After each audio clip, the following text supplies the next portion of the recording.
Saralee, thank you so much for meeting with me today so we can discuss yoga and how amazing it makes you. Tell us a bit about the kind of yoga you do, how you got into it, how long you've been practicing.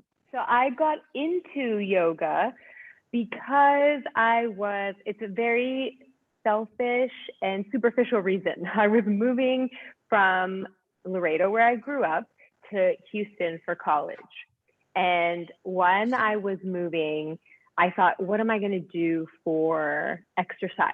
When I was living here, my parents had us very active. We were in sports, my sister and I, that's why I say we were in sports and dancing. We had a lot of activities. So I was wondering how I was going to keep up that moving to college. I knew also that I didn't want to take dance class necessarily. I wasn't going to enroll in like a dance academy and take ballet for adults or anything like that. And I thought I can join intramural sports, but I don't know. So I talked to my mom about it. And for those of you who don't know, Ella does, but my mom is very into meditation and personal growth. So she suggested maybe I try this thing called yoga. I still looked online and I found this lady who was doing yoga out of a Unity church, so non-denominational church, in like a classroom where you like learn like Sunday school, basically. Bible study. Exactly. So I'm like, okay, I'm just gonna go. Let's see what this is about. I went. And what I later, looking back, I now know that it was a Bikram style class, so a very specific kind of yoga, hot yoga. And we did those sequences and positions in a non-heated room, and they didn't call it Bikram, so it was probably just inspired by.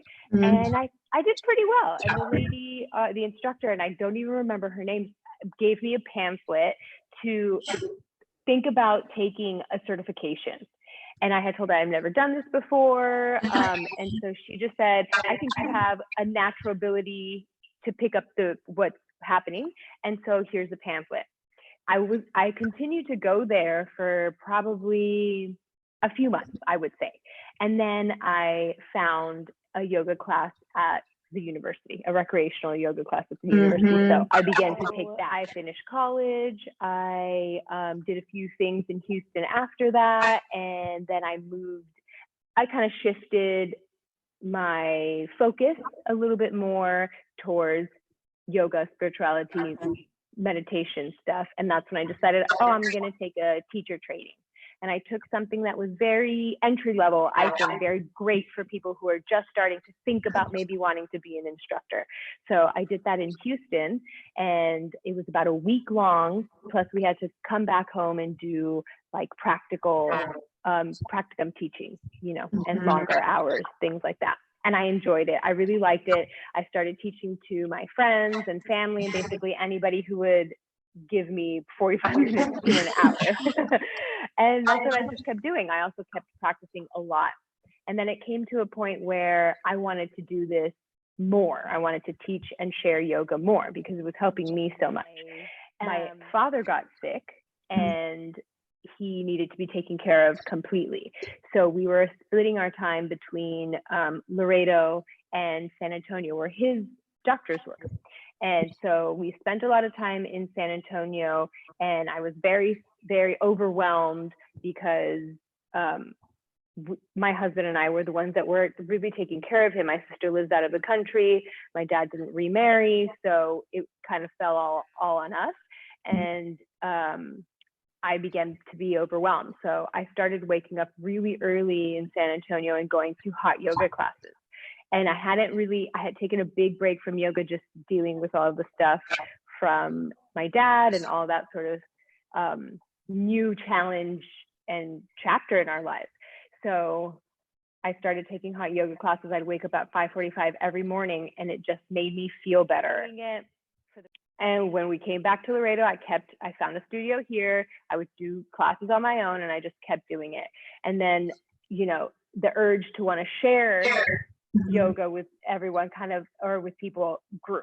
And so I thought I need to go to a really proper training, something that's more like a month-long, immersive, like full-on training. So that's when I decided to go to New York and do a training for 3.5 weeks. And that's kind of where that opened my whole journey. And it really made me feel like I was on the path to being, you know, a proper, good yoga instructor. And it just kind of went through there. And I loved learning. I love being a student and learning all different kinds of yoga, because I mainly do vinyasa yoga, which is flow, you know, that's flow, like a flow yoga class. And so that's kind of like what I've just been doing, getting more training, exploring all different kinds of lineages of yoga and sharing that with people around me. I think that's one of the awesome things about yoga is that you can get certified to teach, but you're always continuously learning.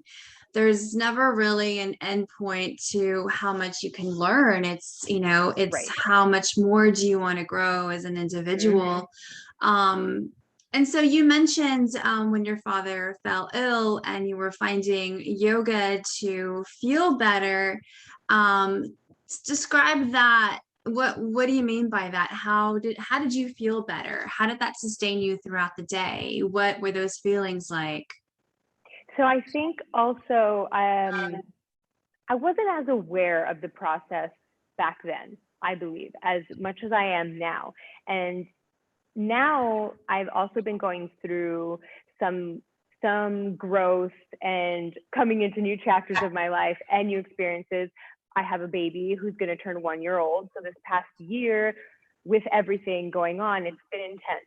And I've been more aware of the process because I have been going to therapy and seeking out help in other ways.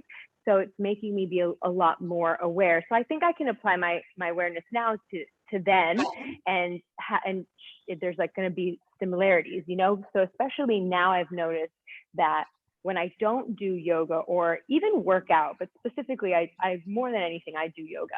So when I don't do yoga that day, I notice myself, I don't want to be quick to call it anxiety, but it feels like pent up energy that I'm just that I haven't released.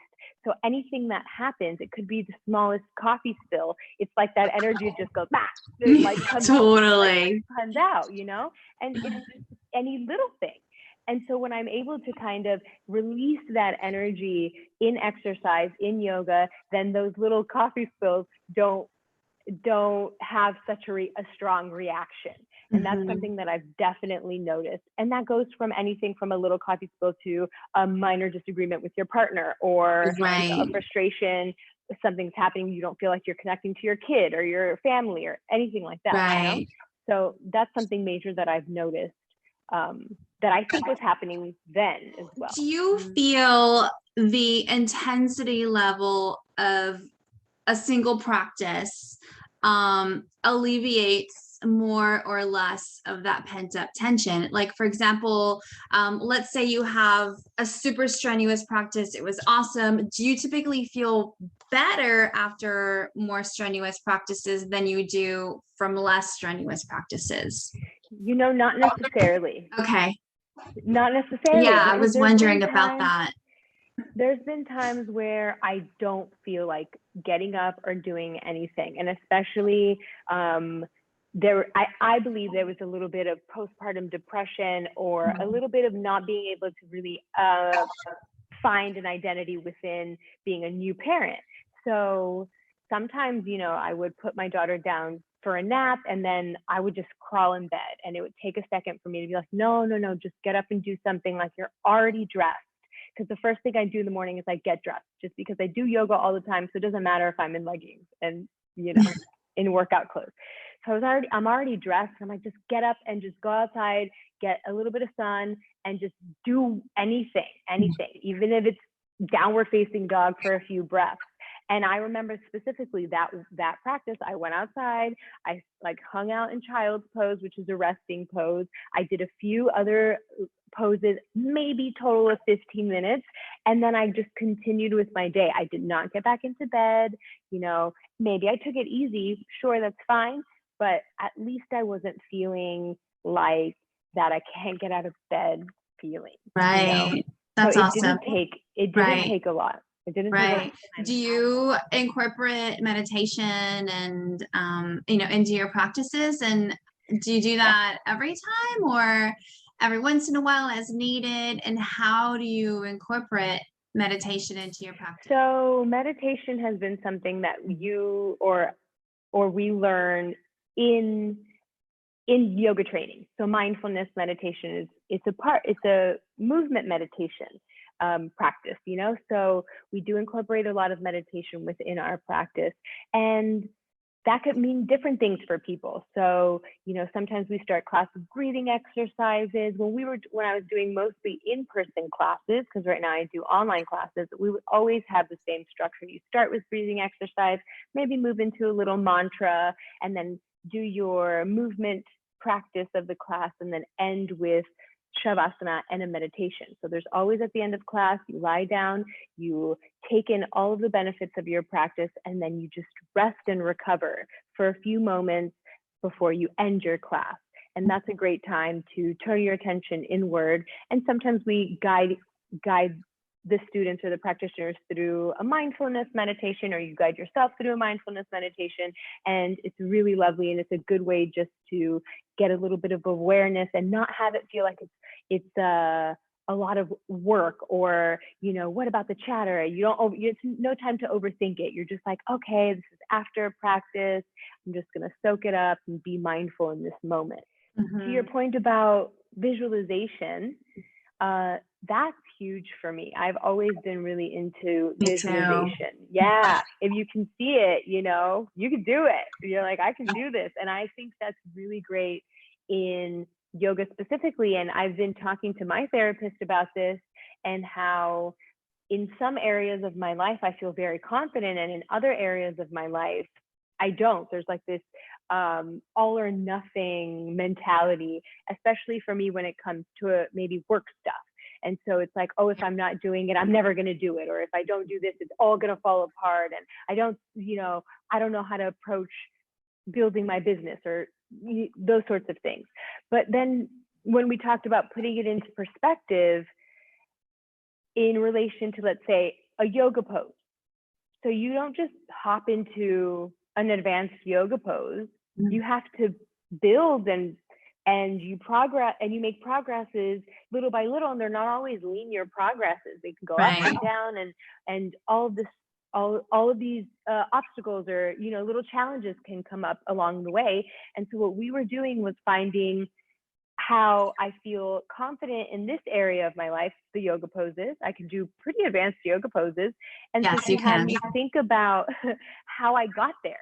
And it wasn't just this overnight, oh, I'm going to do a handstand, and then next practice you did a handstand, So noticing how I was able to achieve these more advanced poses, and how I felt along the way, is actually helping me in all of the other aspects of my life. That's really cool. Which is cool. And it's been really easy for me to make that correlation. And it might not be so easy for other people, but in my mind, I think I'm able to do this handstand from, I remember not even being able to do a headstand. So how is it that I got there in a confident way, and applying that sort of mentality into other aspects of my life? That also gives you the perspective of the length of time, like we're so quick to want that immediate gratification, that now, but we also have to remind ourselves that we need to be patient in a lot of areas in our life,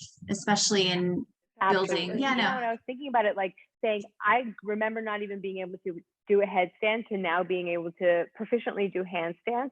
It's been a 14-year journey, Right.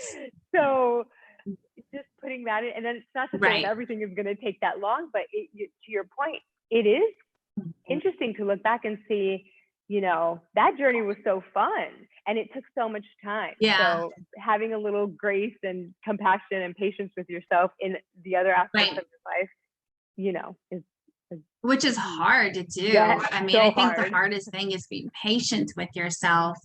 And compassionate too. And compassionate, that's something that's really been in my mind a lot, you know, even when I talk about it in my sessions, I call it extreme compassion with myself.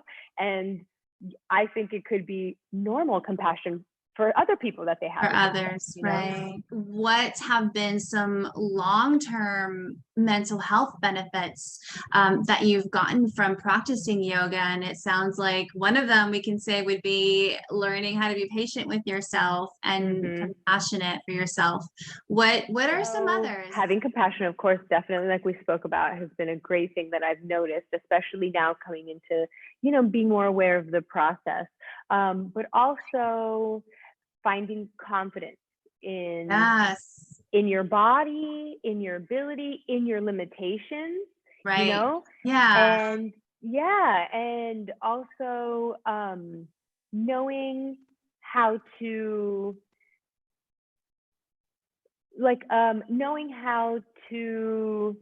translate, let's say, yoga on the mat versus off the mat. And it could be the easiest things, like in yoga, you're in a hard position, you know, you're encouraged and you want to breathe through it in a very calm way. Right. And so if you take that concept off of the mat and you're put in a situation that's uncomfortable and you want to remain calm and breathe through it, those concepts kind of align as well, you know? That's cool. And sometimes they're not so mutually exclusive, or, you know, it's not such a mirror, but it's cool to see those things that you even are.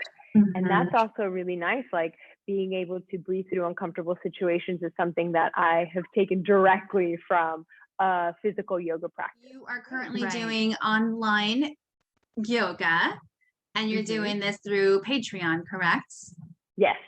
What's your Patreon? What's your Patreon page? It's patreon.com/South_Texas_yogi. Perfect. Cool. So if you just Google Patreon South Texas Yogi, it's definitely sure to come up. Okay, awesome. Yeah. Thank you so much, Saralee, for talking with me today.